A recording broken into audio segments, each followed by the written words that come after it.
ছেলেবেলা হারিয়ে গেল জীবন থেকে চিরতরে।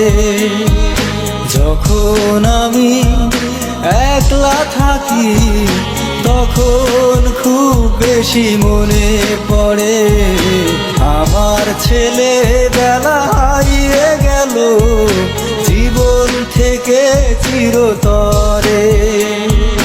যখন আমি একলা থাকি তখন খুব বেশি মনে পড়ে আমার ছেলেবেলা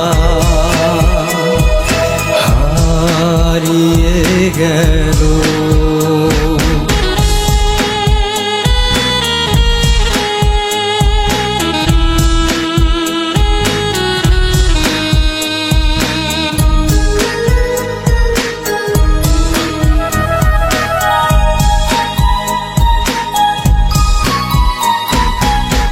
এখনো সকাল